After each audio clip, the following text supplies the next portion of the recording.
పిఠాపురం పట్టణం శివదుర్గ థియేటర్ ఎదురుగా ఉన్న మున్సిపల్ షాపింగ్ కాంప్లెక్స్లోని ఒక బైక్ మెకానిక్ షాప్లో తెల్లవారుజామున అగ్ని ప్రమాదం జరిగింది. సమాచారం తెలుసుకున్న పిఠాపురం అగ్నిమాపక సిబ్బంది వచ్చి మంటలను అదుపు చేశారు. విద్యుత్ షార్ట్ సర్క్యూట్ వల్ల ఏర్పడిన ఈ ప్రమాదంలో బైకులతో పాటు షెడ్లో ఉన్న సామాన్లన్నీ పూర్తిగా కాలిపోయాయి. Pithapuram mechanic workers welfare association నాయకులు వచ్చి కరీంను పరామర్శించారు. మొత్తంగా 2 లక్షల రూపాయల వరకు నష్టం వాటిల్లినట్లు మెకానిక్ షెడ్ యజమాని కరీం తెలిపారు. ఈ షాపే తనకు జీవనాధారమని, తమ ఎమ్మెల్యే పవన్ కళ్యాణ్ ప్రభుత్వం తనను ఆదుకోవాలని కరీం అసోసియేషన్ నాయకులు వేడుకుంటున్నారు.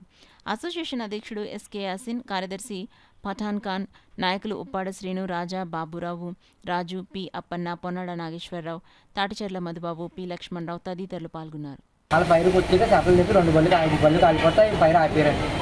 అప్పటికి నేను ముందు కూడా చాలాసార్లు కంప్లైంట్ పెట్టానండి. ఇలా వాటర్ లీక్ అయిపోతుంది, పైన షాపులు రాళ్ళు పడిపోతున్నాయి, మీద పడితే చచ్చిపోతా, పిల్లలు అది వర్క్ చేస్తున్నారు, కుర్రోళ్ళు ఏమైనా డ్యామేజ్ అవుతున్నాయి పెట్టుకోవాలా అని చెప్పి కంప్లైంట్ పెట్టినా అది పట్టించుకోలేదు. నాకు అద్దె మామూలు అద్దె కడేస్తున్నాను, ఇక్కడున్న సభ్యులకి అద్దె కడేస్తున్నాను, కానీ నేను మాత్రం ఏ పని చేయలేదు ఇప్పుడు దాకా. అదే చెప్తూనే ఉన్నాను, నేను అతను మా మీద వాటర్ లీక్ అవుతుంది చూడడం చెప్తూ ఉన్నాను, పైన యాక్షన్ తీసుకోలేదు. దానివల్ల కరెంటు షార్టేజ్ అయ్యి నా బళ్ళు షాప్లో కొన్ని సామాన్లన్నీ కాలిపోయాయి.